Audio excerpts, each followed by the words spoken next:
Una vez iniciada la guerra, ya cerrado el circuito de ida y vuelta, se acaban los buenos de los dos lados. Ahí surge lo peor de ambos lados. La ausencia total de amor, la ausencia total de Dios. Y el mundo está así. El mundo está lleno, geopolíticamente hablando, está lleno de hipótesis de conflictos latentes.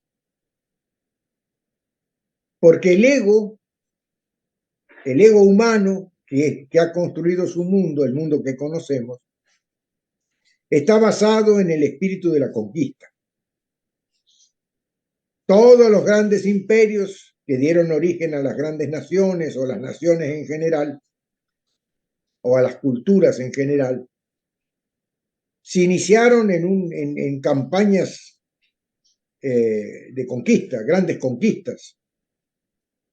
Los griegos, los romanos, inclusive allá para el lado de los otomanos y todos grandes imperios, los persas, que conquistaron y tomaron territorios que eran de otros. Bueno, y ahí quedó generado siempre, por más que se gane una guerra, la guerra no termina con un tratado de paz. Queda latente el conflicto. Bueno, el mundo está así. El mundo está construido sobre la base de grandes conquistas, ¿sí?, con vencedores y vencidos. Entonces, en todos los lugares hay algún tipo de conflicto latente. Si no es racial, es religioso. Si no es religioso, es político. Si no es político, es económico. Pero siempre hay el predominio de un sector, de un fragmento sobre los demás. Y eso es el mal en su más pura acepción. Es la sustentación del conflicto eterno. El poderoso, que según la supremacía del más fuerte es el que manda, tiene que sustentar ese estado de poderoso. Tiene que sustentar su poder por la fuerza. Y eso, bueno, eso sabemos cómo funciona en la práctica. Cuando hace eclosión, porque se da la catarsis, ahí vienen las grandes lamentaciones, pero como si el ser humano no pudiese haber hecho algo para que eso no sucediese. Ese algo, esa gran medicina universal, se llama el diálogo y el respeto por la diversidad, que es la vida. La vida en su manifestación es una gran diversidad, donde cada pelo tiene su sombra en el suelo. Cada individualidad, por pequeña que sea, tiene su razón de ser en el contexto de la unidad. Eso es la vida, eso es Dios, eso es el amor.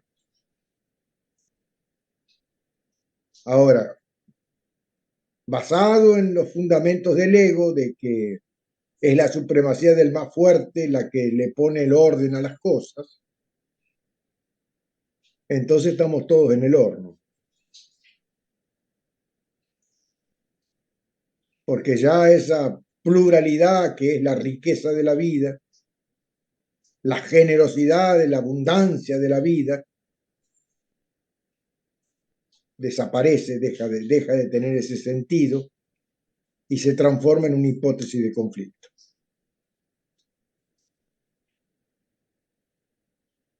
hay que comprenderlo, pero profundamente, hay que comprender profundamente eso. Porque podemos hacer algo por nosotros, no por el mundo. El mundo ya tiene miles de años andando por ese sendero y va directo al abismo. No hay utopía que guíe ese camino. No hay un buen puerto a donde llegar. Pero nosotros podemos, si comprendemos eso,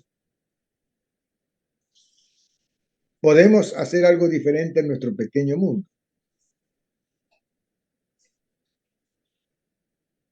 Empezar a cuestionarnos a nosotros mismos.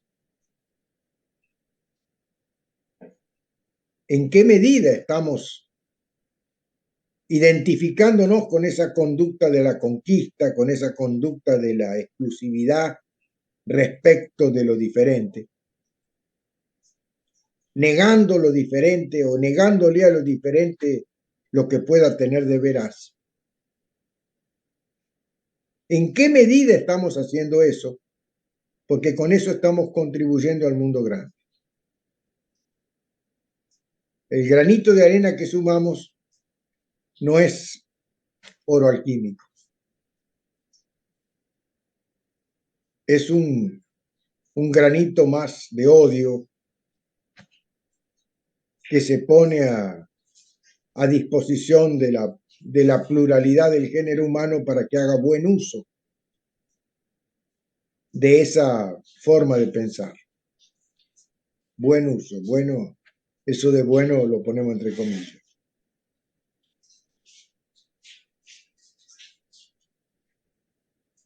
Fíjate ahora, bueno, aquí nosotros estamos en etapa preelectoral, en esta semana, en estos últimos días, tiempos, meses, pocos meses últimos, cómo se ha agudizado y cómo se han despertado rencores, fomentando la gran división, la división ideológica aparentemente. No es división aparentemente, no es la ideología lo que separa. Esa es una excusa del ego.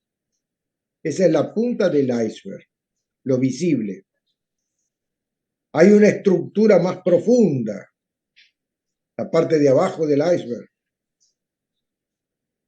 que es la que acaba sintetizando esa postura aparentemente diferente contra todo lo demás. Pero esa es la guerra mundial allá en lo profundo de la psique humana. La guerra permanente mundial que se produce dentro del género humano desde el origen de los tiempos del ego.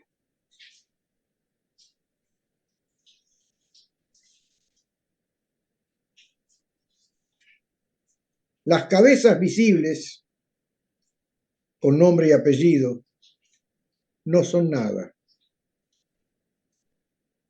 Son absolutamente transitorias, acotadas en un tiempo que no, al borde de la inexistencia dentro del tiempo histórico, que tienen una participación muy limitada en el tiempo, como dije, pero que expresa lo profundo, la síntesis de una postura del ego frente a todo lo demás. Y del lado del mostrador que mires, vas a encontrar esa uniformidad de la guerra en acción, de la guerra mundial en acción. Un poco más abajo del mostrador que separa, un poco más abajo, te empezás a dar cuenta que empieza a desaparecer el mostrador y comienzan a se mezclar. Lo que es plural se empieza a mezclar en un sálvese quien pueda.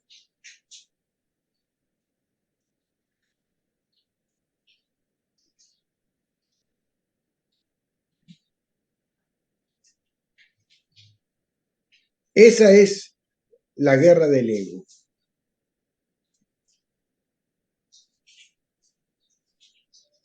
Pero aparentemente, pero a pesar de que hablemos de profundidad y es real,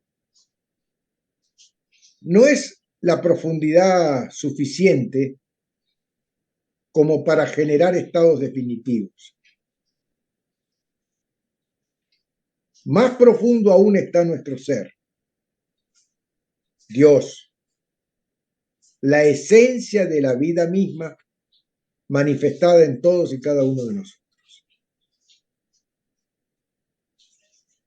Esa fuerza, el orden establecido por el ego a través de los siglos, le sale al encuentro.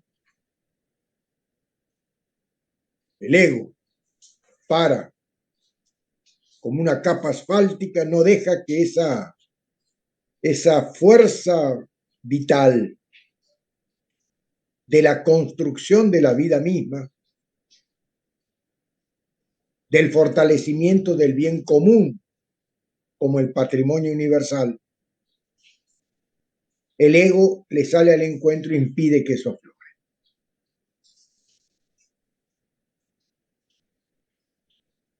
Esto plantea una lucha más profunda que la que plantea el ego. Plantea la lucha entre el bien y el mal. La lucha entre, si vos lo querés en términos así más populares, entre Dios y el diablo, qué sé yo, pero bueno, esas metáforas nosotros ya las hemos explicado muy bien.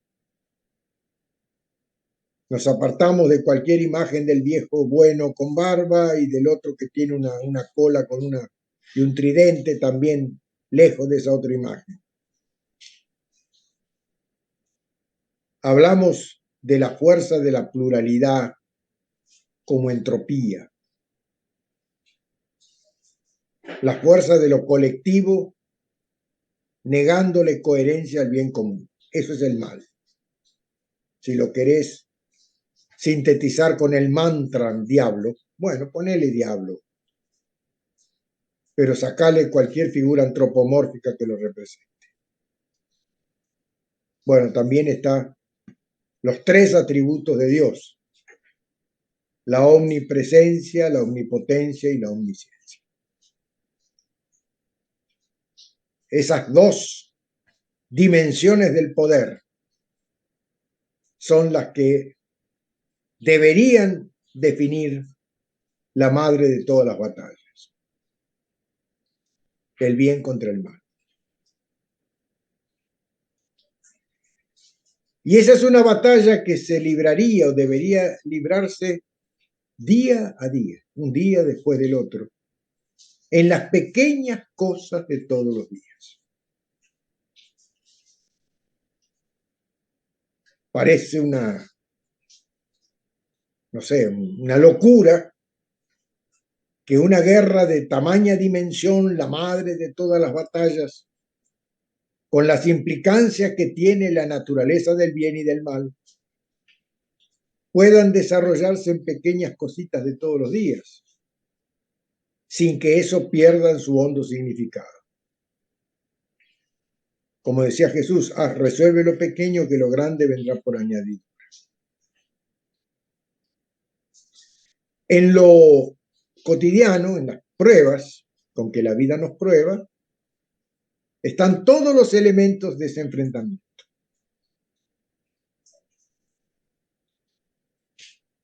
Y hay una parte, una manifestación de nuestro ser interior profundo, que podemos definirla como el lazarillo que conduce al cielo.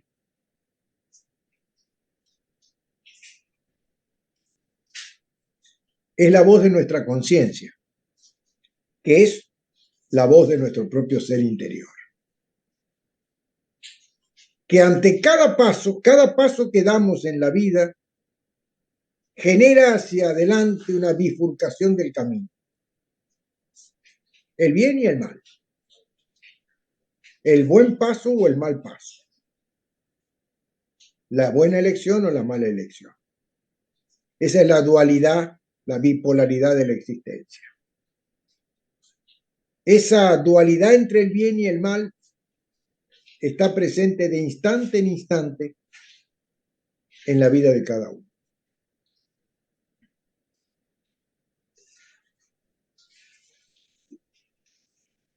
Y en las cositas chiquititas.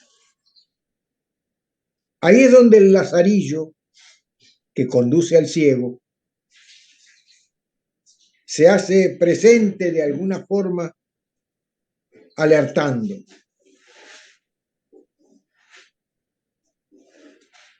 Diciéndole al ciego, cuidado con el paso que vas a dar. Fíjate a dónde pisas. Ese tiempo que parecería hasta una especie de indecisión ante el paso, tiene más de prudencia que de indecisión. Esos segundos de duda pueden ser muy ricos en términos de mensaje de nuestro propio ser interior. Nos puede despertar a ese instante, a esa pequeña dimensión de la vida que es la prueba. Y podemos, por un despertar, dar el paso correcto.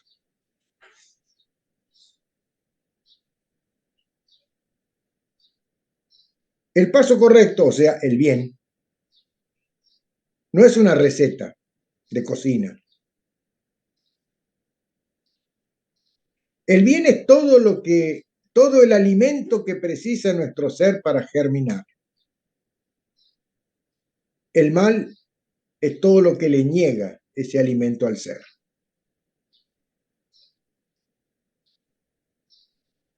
Más de una vez he dicho de que ese alimento de nuestro ser está presente en todos los complementos a los que estamos vinculados por carne. Pequeños fragmentos de ese nutriente están dentro de todos y cada uno de los complementos que conforman nuestro paisaje kármico.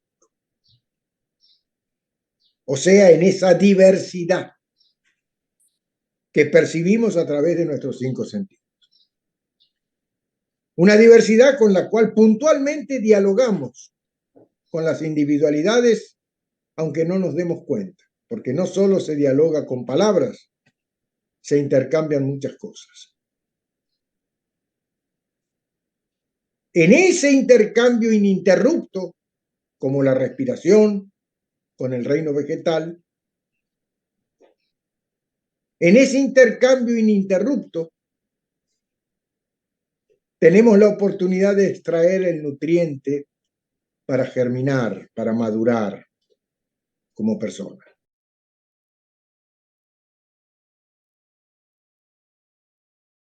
Ese nutriente está en todos los que están del otro lado del mostrador, o sea, más allá de nuestra epidermis. Puede que sea una individualidad en la que no coincidimos en un 90%, porque apuntamos el camino en otra dirección. Bueno, muy bien. Pero hay un 10, un 5%, no sé, un mínimo, que mi propio ser interior necesita para alimentarse. Y para que esa promesa de ser pueda llegar a ser. Ahora, si le negamos el alimento, entonces quedamos estancados en la dialéctica horizontal, sin trascendencia, con lo que solidificamos el reino del ego, la supremacía del más fuerte, haciéndonos fuertes en nuestra propia parcialidad, sumándonos al ejército de los que no quieren ver en los otros la presencia de Dios.